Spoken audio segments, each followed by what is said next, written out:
The text arrived at 8:47 p.m. on a Thursday, just as I was finishing my third cup of coffee and staring at spreadsheets that made my eyes water. Working late again? Boss is very demanding. Don't wait up. T. I stared at my phone screen, watching those words glow against the darkness of my home office. Taryn had been sending variations of this message for 3 weeks now. Always Thursdays. Always the same apologetic tone mixed with just enough irritation to make me feel guilty for questioning it. I understand, I typed back, because that's what husbands do. We understand. We're supportive. We don't ask too many questions about quarterly reports that apparently require champagne and hotel suites to review properly. Yeah, about that hotel suite. Funny thing about shared cloud accounts, sometimes emails meant for secret accounts accidentally forward to the family iPad. The Meridian Hotel's confirmation email had been sitting in our shared folder for 2 days, complete with champagne service details and accommodations for 2 guests. My name wasn't on the reservation. I'm Soren Valden, and I've spent the last 8 years as a corporate accountant after burning out from the Treasury's Financial Crimes Unit. People think accountants are boring, methodical creatures who live for tax season and get excited about properly balanced books. They're not wrong, but they're missing something crucial. We're also professional skeptics who know how to follow paper trails. And right now, every instinct I'd developed chasing financial criminals was screaming that my wife's paper trail stank worse than week-old fish. I opened my laptop and pulled up our credit card statements. 12 charges at the Meridian Hotel over the past 4 months. Always the same floor Porter Kellor books for his supposed client entertainment. Porter, Taryn's boss at Kellor Holdings, the self-made executive who wore his success like cologne and had the kind of confidence that made my teeth ache. The charges were always on Thursdays, always for the executive suite, always including room service charges that would feed a small family. I leaned back in my chair, feeling that familiar tingle I used to get when a case started coming together. The same sensation that had made me good at tracking money launderers and tax evaders before the bureaucracy and politics drove me to seek refuge in corporate accounting. Taryn thought she was married to a harmless number cruncher who wouldn't notice a few irregular hotel charges. She forgot that I used to hunt people who were much better at hiding their tracks than she was.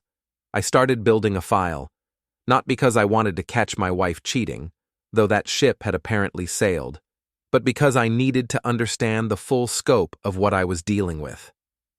In financial crimes, you never act on partial information. You gather everything, cross-reference it, build an airtight case, and then you strike. The first red flag was Taryn's recent promotion. 3 raises in 18 months, each one coinciding with increased hotel activity on Porter's corporate card. Her personnel file, which I could access through the company's shared system, showed curious gaps in documentation. Raises approved without the usual committee reviews. Performance evaluations signed only by Porter. The second red flag was her spending. New clothes, expensive perfume, restaurant charges at places we'd never been together. All of it justified with stories about client meetings and team-building exercises that somehow never included me in the post-work conversations. The third red flag was sitting in my email inbox.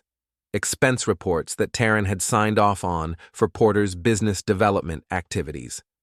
$47,000 in questionable charges over 6 months.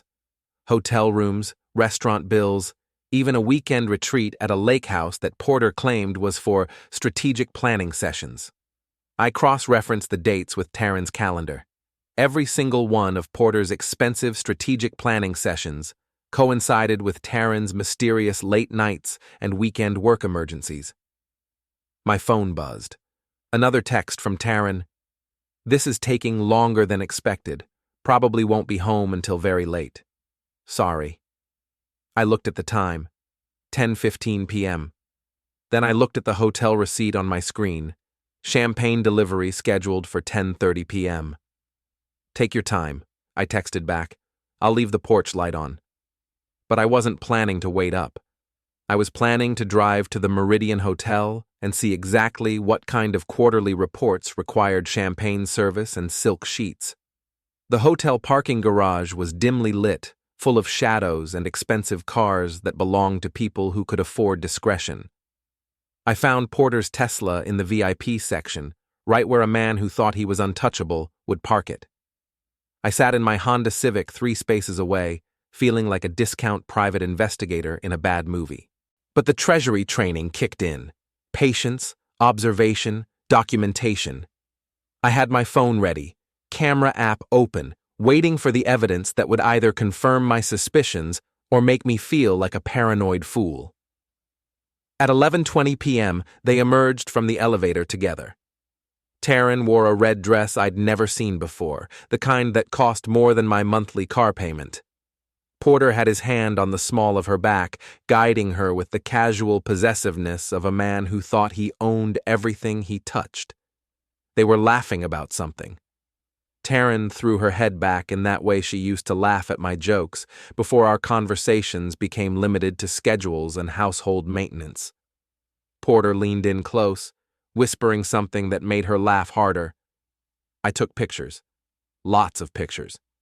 Time-stamped, location-tagged, crystal-clear images of my wife and her boss, leaving a hotel room at nearly midnight on a Thursday night when she was supposed to be working late at the office. They kissed in the parking garage, not a friendly peck or a professional goodbye, a kiss that lasted long enough for me to capture it from 3 different angles and feel my stomach turn into a knot of rage and disgust. Porter helped her into his Tesla. Always the gentleman. They drove away together, probably heading back to the office to retrieve Taryn's car and maintain the illusion that she'd been working late. I sat in my Honda for another 20 minutes, staring at the photos on my phone and feeling something cold and calculating settle into my chest. This wasn't just about adultery. This was about fraud, embezzlement, and corporate misconduct. This was about a man who thought he could steal my wife and steal from his company without consequences. Porter Kellor had made 2 critical mistakes. First, he'd underestimated the boring accountant married to his new toy. Second, he'd left a paper trail that a first-year auditing student could follow. I drove home, left the porch light on as promised, and went to my office to begin building the case that would destroy both of them, not with violence or dramatic confrontations, but with the methodical precision of a man who knew how to turn numbers into weapons. By morning, I had 47 pages of documentation. Bank records, hotel receipts, expense reports, email timestamps, and photographs that told a story of corporate fraud and personal betrayal. I also had a plan. Friday morning arrived with the kind of gray drizzle that matched my mood perfectly. Taryn had stumbled in around 1:30 a.m., claiming she'd fallen asleep at her desk and only woke up when the cleaning crew arrived. She delivered this lie while still wearing the red dress from the hotel, smelling like Porter's cologne and the kind of expensive champagne that doesn't appear on quarterly reports. "You poor thing," I said, handing her a cup of coffee. "Porter really is demanding, isn't he?" She nodded, not meeting my eyes. "He's very hands-on with his projects." "I'll bet he is," I thought, watching her scroll through her phone with the satisfied smile of a woman who thought she was getting away with something. "I'm going to work early today," I announced. "Want to get a head start on some auditing projects." That wasn't entirely a lie. I was definitely planning to do some auditing. Kellor Holdings occupied a glass tower downtown, the kind of building that screamed success and probably had more security cameras than a casino. I knew the building well. I'd been doing their books for 3 years, ever since Porter hired me away from my previous firm with promises of better pay and more interesting work. He'd been right about the interesting part, though probably not in the way he'd intended. I had legitimate access to most of the company's financial systems, a benefit of being the senior accountant who handled expense report approvals and budget reconciliations. What I didn't have legitimate access to, I could usually find through the interconnected web of shared drives and poorly secured databases that most companies use. Porter's office was on the 15th floor, all glass walls and expensive furniture that shouted about his success. Taryn's desk in the HR department was on the 12th floor, positioned where she could see everyone coming and going while maintaining the appearance of busy professionalism. I started in the archives, pulling expense reports and travel authorizations going back 2 years. Porter's spending had increased dramatically over the past year, right around the time Taryn joined the company. Business development expenses, client entertainment, strategic planning retreats, all approved by a committee that apparently never met and signed off on by executives who claimed no memory of the authorizations. The Lake House retreat was particularly interesting. Porter had charged the company $15,000 for a weekend strategic planning session that included catering, accommodations, and recreational activities for the executive team. According to the documentation, 12 senior staff members attended this crucial business meeting. According to the hotel records I pulled from our corporate account, only 2 people stayed at the Lake House that weekend: Porter Kellor and Taryn Valden. I cross-referenced the dates with Taryn's calendar and found her explanation for that weekend: a spa retreat with her sister in Chicago. She'd even shown me pictures, though now I realized they were probably stock photos from the spa's website. The more I dug, the clearer the pattern became. Porter wasn't just having an affair with my wife, he was using company funds to finance it, and Taryn was helping him cover his tracks through her position in HR. Every fraudulent expense report had her signature. Every questionable travel authorization had been processed through her department. Every raise and promotion that Porter had received over the past year had been rubber-stamped by HR without the usual committee reviews or documentation. They weren't just lovers. They were partners in what amounted to corporate embezzlement. I spent the morning building a comprehensive file, complete with financial analysis, timeline correlations, and supporting documentation. By lunch, I had enough evidence to destroy both of their careers and probably land them in federal court. But I wasn't ready to strike yet. I needed to understand the full scope of their operation, and I wanted to make sure my revenge was complete and devastating. I also wanted to see how far they'd go to cover their tracks once they realized someone was watching. There was a particular tell people had when they thought they were alone in their cleverness. Corners cut faster, lies delivered with less care. Pressure didn't just reveal character, it accelerated mistakes. I needed to know how sloppy they'd become. I sent Taryn a text. "Working late myself tonight. Don't wait dinner." Her response came back within minutes. "Great. Sorry you have to work late too. I'll probably be here until midnight again. Porter has another big project." The eagerness slipped through before she could disguise it, the correction arriving too late to matter. I'll bet he does. Instead of working late, I drove to the Meridian Hotel and had a conversation with the night manager, a tired-looking man named Frank, who recognized me from the corporate account paperwork. The lobby was quiet, polished marble reflecting low lights, the kind of place that never quite slept, but always pretended it did. Frank stood behind the desk with a cup of burnt-smelling coffee, grateful for anything that broke the monotony of the night shift. "Mr. Valden, right?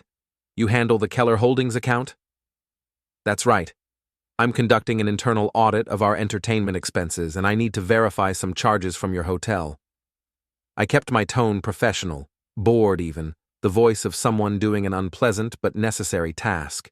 Frank was happy to help, especially when I explained that we were trying to streamline our corporate billing and needed detailed records for tax purposes. The word audit did most of the work for me. Hotels lived and died on clean books. Within an hour, I had copies of every bill Porter had charged to the company account, including room service orders, champagne deliveries, and spa services that definitely weren't covered under business development expenses. The pages stacked up quickly, dates repeating, patterns forming with brutal clarity. The spa services were particularly revealing. Couples massages, champagne and chocolate packages, romantic dinner services delivered to the suite. None of it even attempted plausible deniability. All of it charged to Kellor Holdings as legitimate business expenses, all of it signed off on by Taryn in her role as HR liaison for executive expenses. Her signature appeared again and again, neat and confident, approving indulgence after indulgence without hesitation. I also learned something interesting from Frank. Porter had been bragging to the hotel staff about his new girlfriend, describing her as young, ambitious, and very grateful for his mentorship. Frank lowered his voice when he said it, eyes flicking toward the security cameras like they might be listening. He'd even joked about how easy it was to mix business with pleasure when you knew how to work the system. That kind of arrogance always came right before the fall. Frank seemed uncomfortable sharing this information, but he was more uncomfortable with the idea that his hotel might be unwittingly involved in corporate fraud. He straightened as he spoke, a quiet resolve settling in. He agreed to provide written statements and documentation if needed for the audit. I thanked him and meant it. By the time I drove home, I had enough evidence to destroy Porter's career, end Taryn's employment, and probably trigger a federal investigation into Kellor Holdings' expense account practices.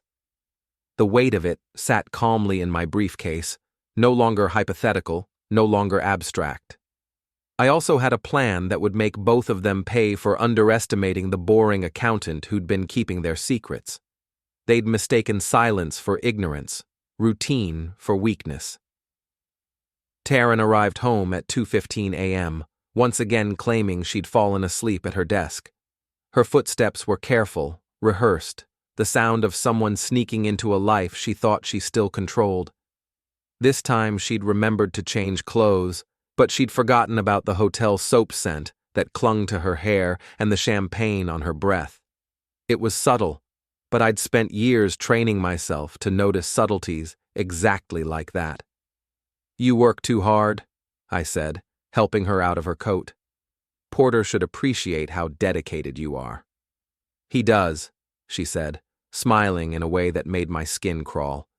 "He's very appreciative of my contributions." The pause before the last word lingered just a beat too long. "I'll bet he is." "Maybe you should ask for another raise," I suggested. "You've certainly earned it." She laughed, the sound sharp and confident. "Actually, Porter and I have been discussing my career advancement. He thinks I have a lot of potential. I'm sure he does." The truth sat between us like an unspoken joke only one of us understood. That night, while Taryn slept beside me, I finalized my strategy. Her breathing evened out, familiar and meaningless now, while I stared at the ceiling and assembled steps with clinical precision. I wasn't going to confront them directly or make dramatic accusations. Drama gave people room to deflect. Numbers didn't. I was going to let their own greed and carelessness destroy them, using the same methodical approach that had made me successful in financial crimes investigation. No emotion, no threats, just process. I was going to audit them out of existence, and I was going to start on Monday morning. Monday morning arrived with the kind of crisp October air that made everything feel possible. I woke up early, made coffee, and watched Taryn get ready for work, with the casual efficiency of a woman who thought she had the world figured out. "Big day today?" I asked, handing her a travel mug. "Porter has some important meetings. I'll probably be busy all day helping him prepare." "I'll bet you will." "Well, I hope everything goes smoothly for both of you." She kissed me on the cheek, a perfunctory gesture that felt more like a business transaction than affection. "You're so understanding, Soren.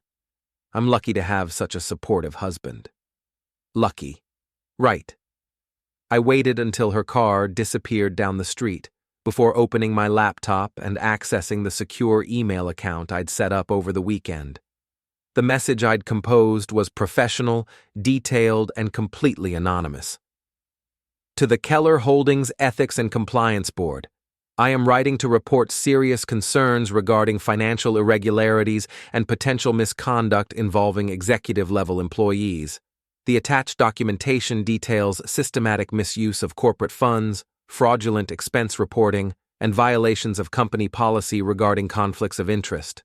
The evidence includes $47,000 in questionable expense charges over 6 months, falsified travel authorizations and accommodation records, unauthorized personal use of corporate accounts, HR policy violations involving executive compensation and promotion procedures, documented evidence of personal relationships affecting business decisions.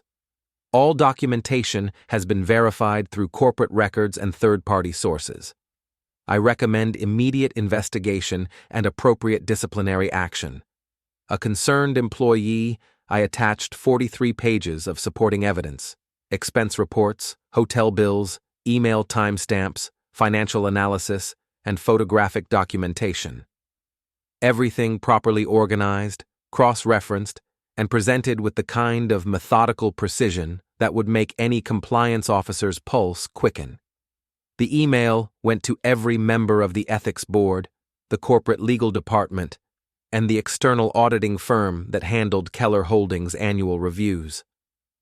I also copied the chief financial officer and the head of human resources, Taryn's ultimate supervisor. I sent the message at 8:47 a.m., exactly the same time Taryn had been sending me her working late texts. Then I went to work and waited for the fireworks to begin. The first explosion came at 10:30 a.m. I was in my office, pretending to review budget projections, when I heard raised voices from the executive floor. Through the office gossip network that moves faster than email, I learned that Porter had been called into an emergency meeting with the compliance board. By 11:15 a.m., security guards were escorting him to his office to pack his personal belongings. By noon, Porter Kellor was unemployed. I watched from my office window as he loaded boxes into his Tesla, his face red with rage and humiliation. He kept looking up at the building, scanning the windows as if he could identify whoever had destroyed his career just by staring hard enough. He never looked at the accounting department. Men like Porter never suspect the boring number crunchers of having the intelligence or backbone to bring them down. The second explosion came Tuesday morning. Taryn left for work with her usual confidence, completely unaware that HR had spent Monday evening reviewing every document she'd signed, every approval she'd granted, and every policy she'd violated in service of her relationship with Porter. I received a text from her at 9:23 a.m. Crazy day at work, Porter's gone, some kind of investigation, I'll tell you about it tonight. She never got the chance. At 10:45 a.m., Taryn was called into a meeting with the head of HR, the legal department, and a representative from the Ethics Board. They presented her with copies of every fraudulent document she'd signed, every policy violation she'd committed, and every piece of evidence that connected her to Porter's embezzlement scheme. According to my source in HR, a chatty woman named Linda who handled payroll and loved office gossip, Taryn tried to claim she'd been manipulated by Porter, that she hadn't understood the implications of what she was signing. The Ethics Board wasn't interested in her excuses. They were interested in the fact that she'd signed off on $47,000 in fraudulent expenses while simultaneously receiving unauthorized raises and promotions. Taryn resigned at 11:30 a.m. rather than face termination and potential criminal charges. I was in a budget meeting when my phone buzzed with her text. "Coming home. We need to talk." I replied, looking forward to it. But first, I had one more surprise waiting for her. I'd spent Monday evening meeting with a divorce attorney, a sharp woman named Patricia Chen, who specialized in cases involving financial misconduct and adultery. She'd reviewed my evidence with the kind of professional admiration usually reserved for fine art. "This is the most thoroughly documented case of marital fraud I've ever seen," she'd said. "Your wife signed a prenuptial agreement with an adultery clause? She insisted on it, said it would protect both of us if either of us ever strayed." Patricia had smiled. She's about to learn why lawyers always read the fine print. Taryn arrived home at 1:15 p.m., her face pale and her hands shaking. She'd been crying, judging by the smeared makeup and red eyes. "Soren, something terrible has happened. Someone at the company has been spreading lies about Porter and me. They fired both of us based on completely false accusations. I looked up from my laptop, where I'd been pretending to work on quarterly projections. That's awful. What kind of accusations? They're saying we were having an affair, that we were stealing money from the company. It's all lies, but they won't listen to reason. An affair? That's a serious accusation. I hope you have evidence to prove them wrong. She nodded eagerly. Of course I do. Porter and I were just working closely on some projects. There was nothing inappropriate about our relationship. I stood up and walked to the kitchen counter, where I'd left a manila envelope next to the coffee maker. Well, that's a relief, I said, picking up the envelope. Because I'd hate to think my wife was lying to me about working late all those Thursday nights. Her face went white. What do you mean? I handed her the envelope. Divorce papers. Your attorney will receive copies tomorrow morning, along with all the evidence of your adultery and corporate fraud. She stared at the papers like they were written in a foreign language. You can't be serious. Read the adultery clause in our prenuptial agreement, Taryn, the one you insisted we include.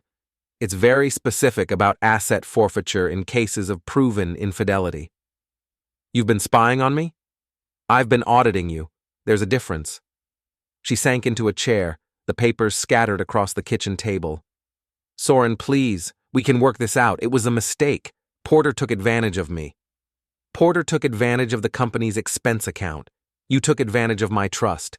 The hotel receipts, the fraudulent expense reports, the unauthorized raises, I have documentation of everything. You don't understand. Porter said he loved me. He promised we'd be together once he got divorced. I almost felt sorry for her. Almost. Porter's wife filed for divorce this morning. Apparently, she received an anonymous package containing photographs and financial records. She's claiming adultery and demanding half of everything he embezzled. Taryn's face crumpled. You destroyed both of our lives. No, Taryn, you destroyed your own life. I just documented the process. I walked to the door and held it open. Your sister is expecting you. I took the liberty of calling her this morning. This isn't over, Soren. Yes, it is. The divorce will be final by Friday. She left without another word, taking only the clothes she could fit in 2 suitcases. Everything else, the house, the cars, the retirement accounts, the savings, stayed with me, protected by the prenuptial agreement she'd signed and the adultery clause she'd violated. I spent Tuesday evening changing the locks and deleting her contact information from my phone. By Wednesday morning, it was as if Taryn Valden had never existed in my life, but Porter Kellor wasn't finished making mistakes. Wednesday morning brought the first attempt at damage control. The light outside my office window was a dull gray, the kind that flattened everything it touched, turning even the view of the city into something muted and distant. I'd been half-heartedly reviewing expense reports, eyes skimming columns without really seeing them, when my phone buzzed against the desk, breaking the rhythm of my distraction. I was reviewing expense reports in my office when my phone rang with an unknown number. Soren Valden? Speaking. This is Porter Kellor. I think we need to have a conversation. His voice was tight, over-enunciated, the kind of tone people adopt when they're trying to sound in control while something slips through their fingers. I leaned back in my chair, feeling a smile tug at the corner of my mouth. About what? The chair creaked softly under my weight, a small, satisfying sound in the quiet room. About the lies you've been spreading, about the way you've destroyed 2 innocent people's lives with your obsessive jealousy. The words came fast, rehearsed, like he'd practiced them in front of a mirror. I haven't spread any lies, Porter. I've simply documented the truth. Listen to me very carefully, you pathetic little man. I know it was you who sent that information to the Ethics Board. I know you've been stalking Taryn and invading her privacy. I have lawyers who specialize in harassment cases.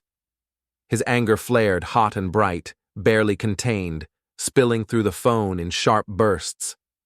Interesting. I have lawyers who specialize in corporate fraud cases. I let the silence hang after that, heavy and deliberate. There was a pause. When Porter spoke again, his voice had shifted from threatening to calculating. You could almost hear the gears turning, the quick recalibration. What do you want? Excuse me? Everyone wants something. Money, revenge, recognition. What's your price for making this go away? The assumption was baked into every word, certainty masquerading as insight. I almost laughed. You think I'm blackmailing you?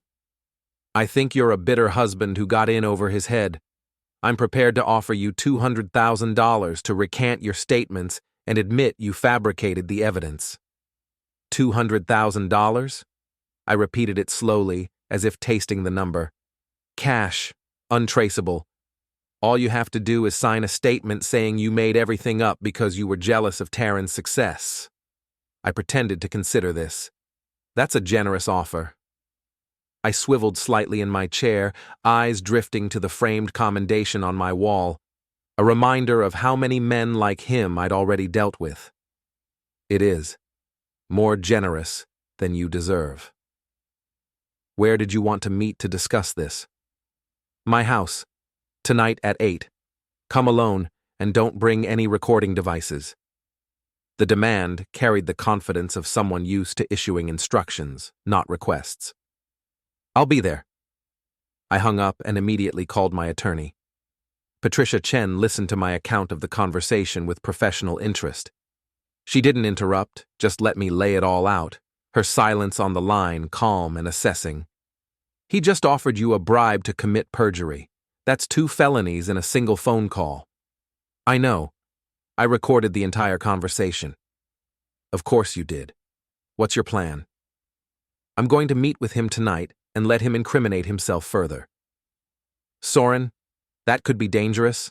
Men like Porter don't handle humiliation well. I spent 8 years investigating people who were much more dangerous than Porter Kellor. I can handle one disgraced executive with delusions of grandeur. Even as I said it, I felt the familiar steadiness settle in, the part of me that had learned to stay calm when others lost theirs. That evening, I drove to Porter's house in the upscale suburb where successful executives lived behind gates and security systems. The streets were wide and quiet, manicured lawns glowing faintly under evenly spaced lights, every house projecting the same curated sense of permanence. His Tesla was parked in the circular driveway, looking as arrogant and overpriced as its owner. It reflected the porch lights like a mirror, pristine and untouched. Porter answered the door himself, dressed in casual clothes that probably cost more than my monthly salary. He looked like he hadn't slept in days. There were shadows under his eyes now, cracks in the polished surface he worked so hard to maintain. You came. You offered me $200,000. I'm curious to hear the details. He led me into a living room that screamed expensive taste and new money. Everything was perfectly arranged, probably by a decorator who charged more per hour than most people made in a week. Drink? I'm fine. Porter poured himself 3 fingers of whiskey and sat across from me, studying my face like he was trying to solve a puzzle. You don't look like the kind of man who destroys people's lives. I don't destroy lives, Porter. I audit them. There's a difference. Taryn loved me. We were going to build something together. You were going to build it with stolen money and fraudulent expense reports. That money was nothing compared to what I generated for the company. I deserved every penny. The Ethics Board disagreed. Porter's face darkened. The Ethics Board is full of small-minded bureaucrats who don't understand how business really works. They understand fraud when they see it. What I did wasn't fraud. It was creative accounting. I almost laughed. Creative accounting. Is that what you called it when you charged the company for your romantic getaways? Those were legitimate business expenses. Couples massages and champagne service. Team building exercises. With a team of 2. Porter finished his whiskey and poured another. You're going to take my offer, Soren, Because if you don't, I'm going to make your life very unpleasant. How? I have friends in this city, people who owe me favors, people who can make problems for boring accountants who don't know when to mind their own business. I pulled out my phone and showed him the screen. This conversation has been recorded and automatically uploaded to a secure server. If anything happens to me, copies will be sent to the police, the FBI, and every news outlet in the city. Porter's face went white. You can't do that. I didn't consent to being recorded. This is a one-party consent state. I only need my own permission. He stood up abruptly, his hands clenched into fists. You think you're clever, don't you? You think you've won? I think I've documented your attempts to bribe me and threaten me. That should be enough to trigger a federal investigation. Get out of my house. Gladly. I walked toward the door, then stopped and turned back. By the way, Porter, your wife's divorce attorney received copies of all the financial evidence this afternoon. She's freezing your assets tomorrow morning. The words landed softly, almost politely, but I watched his shoulders stiffen as if I'd struck him.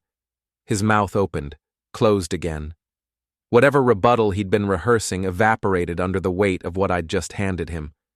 For a moment he looked smaller, deflated. A man finally realizing that money and bluster couldn't buy an escape hatch this time.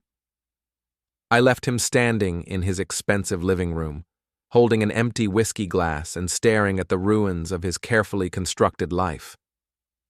But I wasn't finished with Porter Kellor yet. Thursday morning, I drove to his house at 6:30 a.m., when the neighborhood was quiet and most people were still getting ready for work. The sky was just beginning to lighten, streetlights still glowing with that tired orange patience they have before dawn gives them permission to shut off. Lawns were perfectly edged, driveways empty, the whole place radiating the curated calm of people who believed consequences only happened to other neighborhoods. Porter's Tesla was parked in the same spot, gleaming under the streetlights like a monument to his arrogance. It looked untouched, smug even, as if it expected to be admired instead of remembered. I had brought supplies, a key, rotten fish from the market's dumpster, zip ties, and a small camera to document everything. They sat neatly arranged in my trunk, practical and unremarkable, the way preparation always looks in hindsight. The key worked perfectly on his car door, amazing how many people never change their locks when they buy used luxury vehicles. The soft click sounded louder than it should have in the quiet street. I opened the trunk, deposited the fish in a carefully sealed container that would slowly leak as the day warmed up, and closed it again. The smell was already faintly present, a promise more than an assault, something that would bloom at exactly the wrong time for him. Then I used the key to carve a simple message into the paint on the driver's side. Cheater.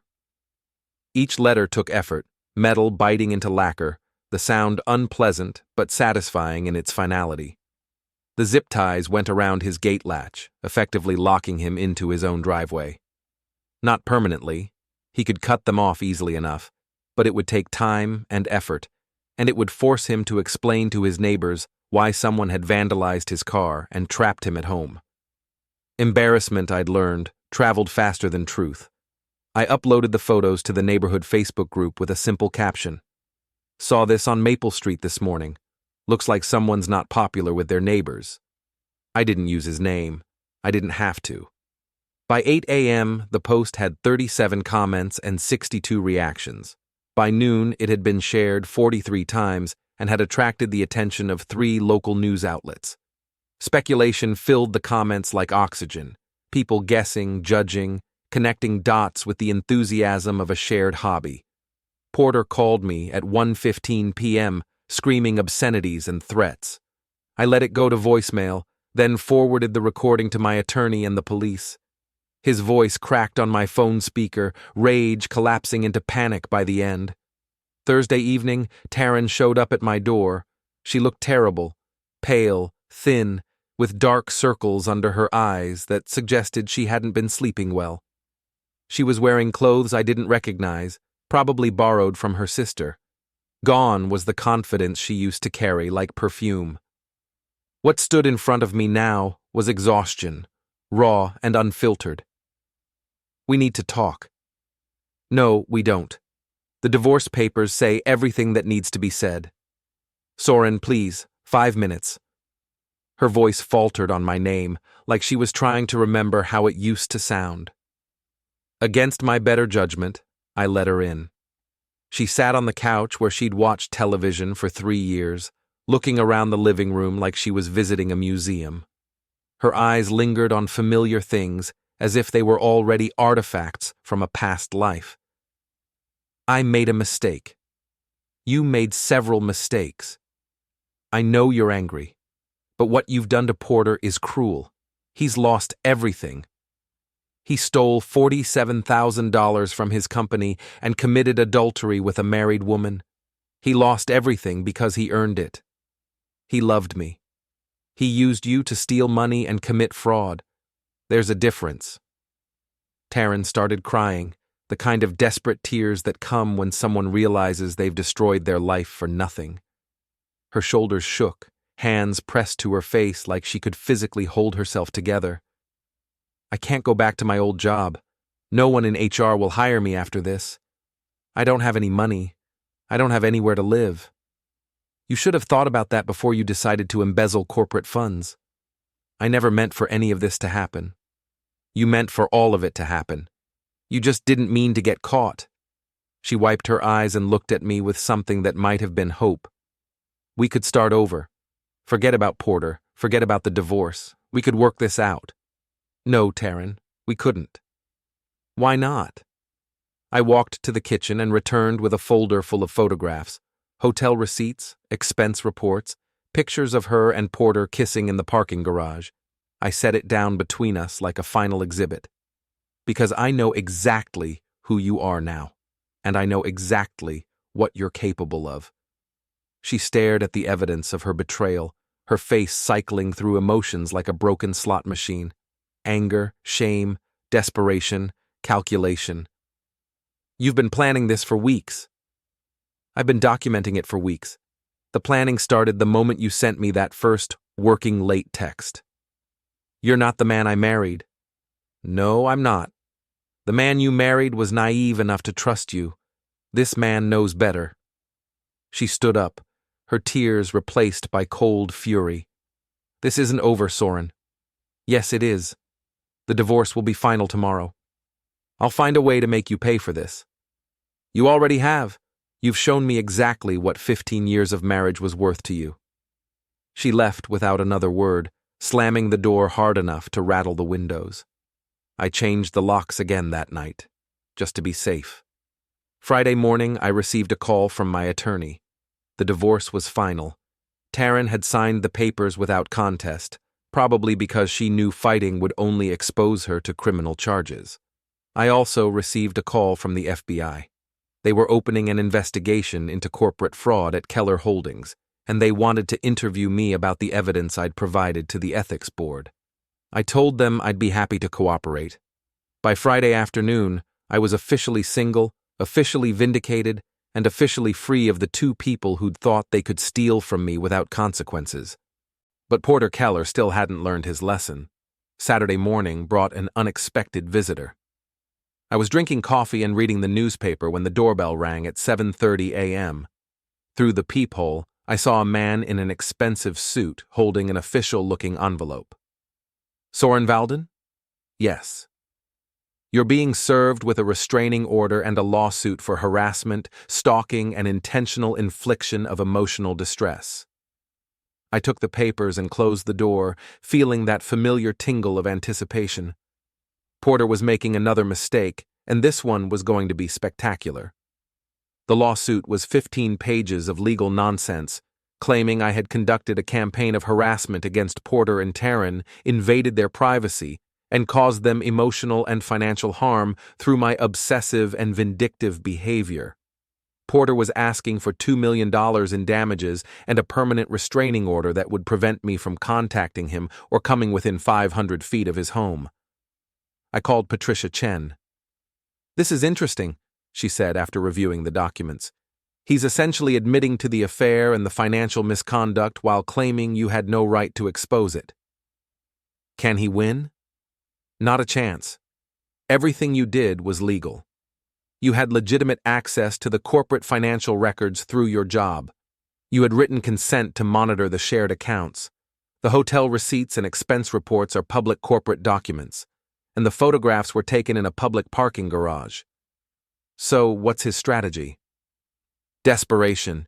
He's hoping you'll settle out of court to avoid the hassle and expense of litigation. That's not going to happen. I didn't think so. We'll file a countersuit for frivolous litigation and malicious prosecution. By the time we're finished, Porter Kellor will wish he'd stayed quiet. Monday morning, I arrived at work to find my desk covered with flowers and congratulatory notes from co-workers who'd heard about the investigation. Apparently, Porter hadn't been popular with the staff, and his downfall was being celebrated throughout the building. Linda from HR stopped by my office with a cup of coffee and the latest gossip. Did you hear about the FBI raid on Porter's house? I looked up from my computer screen. FBI raid? Friday afternoon, 3 agents with boxes and computers. They were there for 4 hours. Any idea what they were looking for? Financial records, according to my neighbor who lives on Porter's Street. Apparently, the corporate fraud investigation has expanded into potential tax evasion and money laundering. I tried to look surprised. Money laundering? Porter's been living way above his means for years. The agents think he's been skimming money from multiple companies, not just Kellor Holdings. This was news to me, but it made sense. Men like Porter don't usually limit their criminal activities to one source.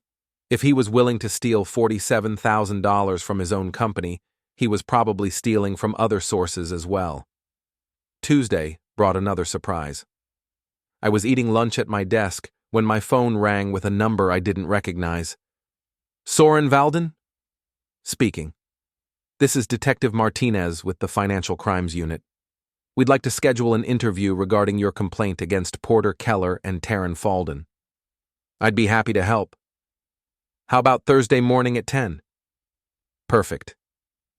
Wednesday evening, I decided to drive past Porter's house to see how he was handling the pressure.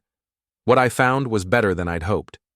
The Tesla was gone, replaced by a 10-year-old Honda that looked like it had been purchased from a used car lot.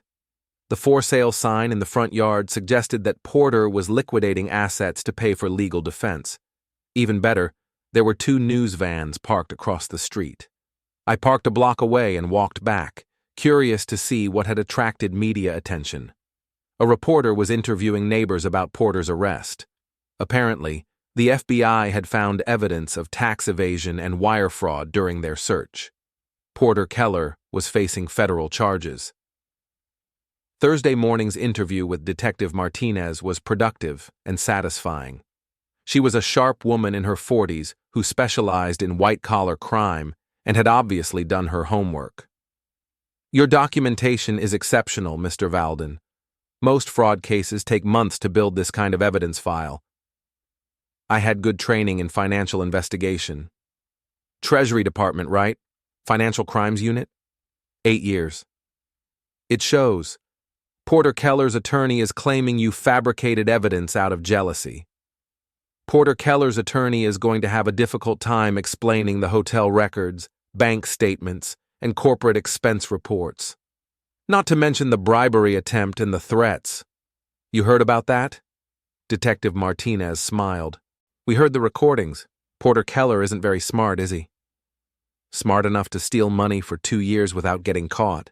Not smart enough to avoid leaving a paper trail. What about Taryn Valden? What about her? Are you planning to pursue criminal charges for her role in the fraud? I considered this. Taryn had certainly earned criminal prosecution, but she was also pathetic enough that destroying her career and reputation felt like sufficient punishment. I'll leave that decision to the prosecutor's office. Fair enough. We'll be in touch if we need anything else. Thursday evening brought the most satisfying phone call of the week. Patricia Chen had news about Porter's lawsuit.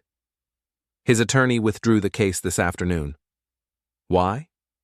Because Porter's been indicted on federal charges, and his lawyer doesn't want to be associated with a client who's facing 20 years in prison. 20 years.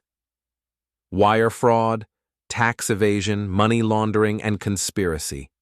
The FBI found evidence that he's been running financial scams for over a decade. Your complaint opened a door that revealed a much larger criminal operation. I felt a moment of genuine surprise.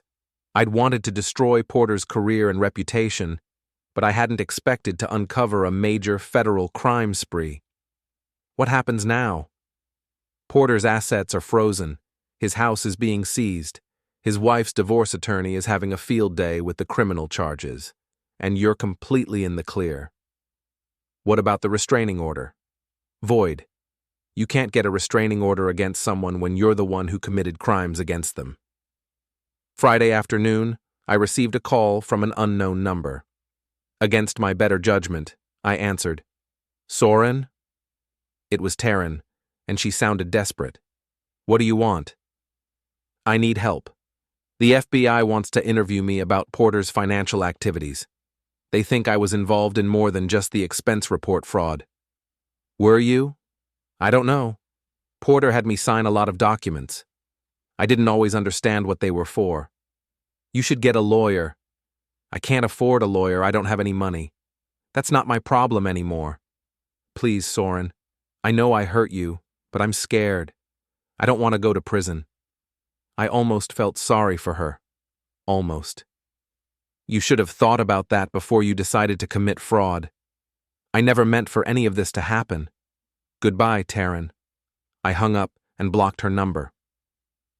Saturday morning, I read in the newspaper that Porter Kellor had been arrested at the airport trying to board a flight to a non-extradition country. He'd been carrying $200,000 in cash and a fake passport. The man who'd offered to bribe me with $200,000 had been caught trying to flee the country with exactly that amount. Some people never learn. Sunday evening, I was grilling dinner on my back patio when my neighbor Tom stopped by with a beer and a congratulatory smile. Heard you brought down that corporate crook. I just reported what I found. Still, takes guts to go after someone like that. Most people would have just kept quiet. Most people don't have training in financial investigation. Lucky for the rest of us that you do. I raised my beer in a mock toast. Lucky for me that some people are too stupid to cover their tracks. Tom laughed. Think he'll go to prison? I think he'll spend the next 20 years learning why you shouldn't steal from the federal government. What about your ex-wife? What about her? Think she'll face charges? I considered this while watching the sunset paint the sky orange and red. Taryn had certainly committed crimes, but she'd also been manipulated by a man who was much more experienced at financial fraud than she was. I think she'll probably cooperate with the investigation in exchange for immunity. She's not smart enough to be a criminal mastermind, just stupid enough to be a useful accomplice. You sound like you almost feel sorry for her. I feel sorry for the woman I thought I married. I don't feel sorry for the woman who stole from her company and lied to my face for months. Tom nodded thoughtfully. Fair enough. You planning to start dating again? I laughed. I think I'll focus on my work for a while. Turns out I'm better at financial investigation than I thought. The FBI might be interested in hiring you back. Maybe. But right now, I'm enjoying the peace and quiet of being a boring corporate accountant whose wife isn't committing federal crimes. Tom raised his beer. Here's to boring. Here's to boring. But even as we toasted, I knew my life was about to become anything but boring. The FBI had already approached me about consulting on other financial fraud cases, and Patricia Chen had mentioned several divorce clients who needed forensic accounting services. It turned out that destroying my cheating wife and her criminal boyfriend had been excellent advertising for my investigative skills. Porter Kellor and Soren Valden had given me something I'd never expected, a new career built on the ruins of their old crimes. 3 weeks after Porter's arrest, I thought the story was over. I was wrong. Tuesday evening, I was reviewing quarterly projections in my home office when the doorbell rang. Through the peephole, I saw Taryn standing on my porch, looking worse than I'd ever seen her. She was thin, pale, and wearing clothes that looked like they'd been slept in. "I know you don't want to see me, but please, just 5 minutes." Against my better judgment, I opened the door but didn't invite her in. "What do you want, Taryn?" "The FBI thinks I was Porter's partner in everything. They're going to charge me with conspiracy and money laundering." "Were you?" "I signed documents. I processed payments, but I didn't know what Porter was really doing." "That's what lawyers are for." "I can't afford a lawyer. My sister kicked me out. I'm living in my car." She started crying, the kind of desperate tears that come when someone has lost everything and realizes they're facing prison. "I need you to tell them I wasn't involved in the major crimes, that I was just stupid, not criminal." "I can't tell them something I don't know is true. You know me, Soren. You know I'm not smart enough to be a criminal mastermind." "I thought I knew you. I was wrong about that too. Please, I'm begging you." I looked at her standing on my porch, broken and desperate, and felt something that might have been pity, but then I remembered the hotel receipts, the lies, the months of deception. "You made your choices, Taryn. Now you get to live with the consequences." "You're really going to let me go to prison?" "I'm not letting you do anything. You did this to yourself." She stared at me for a long moment, her tears replaced by something colder. "You think you've won, don't you?" "I think I've survived." "This isn't over." "Yes, it is." She walked away without another word, getting into a battered Honda that looked like it had been purchased from a junkyard. I closed the door and went back to my office, thinking that would be the last time I'd see Taryn Valden. I was wrong about that too. Thursday night, I was awakened at 2:30 a.m. by the sound of breaking glass. I grabbed my phone and crept to the living room window where I could see Porter's old Honda parked in my driveway. Someone was trying to break into my house. I called 911, then activated the security system I'd installed after the divorce. Motion sensor lights flooded the yard with harsh white light, and a recorded voice announced that the police had been called and the property was under surveillance. Through the window, I saw Taryn freeze in my backyard, holding a crowbar and looking like a deer caught in headlights. She was wearing dark clothes and a baseball cap, but there was no mistaking her face in the security lights. "This is the police," I announced through the intercom system. "You are trespassing on private property. Leave immediately or you will be arrested." Instead of leaving, Taryn smashed another window with the crowbar. I grabbed the baseball bat I kept by my bed and went to confront her, keeping the 911 operator on the line. "Taryn, what are you doing?" She spun around, the crowbar raised like a weapon. Her face was wild, desperate, and completely unhinged. "You destroyed my life." "You destroyed your own life. I had everything, a career, a future, someone who loved me. You had a criminal boyfriend and a job you were stealing from. Porter loved me. Porter used you to commit fraud, then abandoned you the moment he got caught." She swung the crowbar at my head. I ducked and backed away, keeping the bat ready. "Where is he now, Taryn? Where's Porter while you're facing federal charges?" "Shut up." "He's in federal prison, probably making deals with prosecutors to reduce his sentence. Think he's mentioned your name?" She swung again, this time at my ribs. I blocked with the bat, the impact jarring my arms. "You want to know what Porter told the FBI?" I continued, circling away from her. "He told them you were the mastermind, that you seduced him and convinced him to steal the money." "That's not true." "Check the court records. Porter's claiming he was the victim of your manipulation." The fight went out of her as suddenly as it had appeared. She dropped the crowbar and sank to her knees in my backyard, sobbing. "He promised we'd be together. He said we'd start over somewhere else. He lied to you the same way you lied to me." Police sirens were getting closer. I could see flashing lights at the end of my street. "You could have had a good life, Taryn. We both could have." She looked up at me, her face streaked with tears and dirt. "I know." Then why? Because I thought I deserved more. I thought Porter could give me more. More what? More everything. More money, more excitement, more respect. The police cars pulled into my driveway, their lights painting everything in alternating red and blue. "How's that working out for you?" She didn't answer. The arrest was anticlimactic. Taryn didn't resist when the officers handcuffed her. She just sat in my backyard, staring at the ground while they read her rights and documented the damage she'd caused. "You want to press charges?" one of the officers asked. "Breaking and entering, destruction of property, assault with a weapon," I said. "Yes, I want to press charges." They loaded Taryn into the back of a patrol car. As they drove away, she looked back at me through the rear window, her face empty of everything except regret. I spent the rest of the night cleaning up broken glass and boarding up windows. By morning, my house looked like a crime scene, which I suppose it was. Friday afternoon, I received a call from Detective Martinez. "Taryn Valden has been charged with multiple felonies related to her break-in at your house. Her attorney is trying to negotiate a plea deal." "What kind of plea deal?" "Full cooperation in the Porter-Kellor investigation in exchange for reduced charges on the financial crimes." "And the breaking and entering?" "She'll plead guilty to that, probably looking at 2 years in minimum security, followed by probation." "What about Porter?" 25 years in federal prison.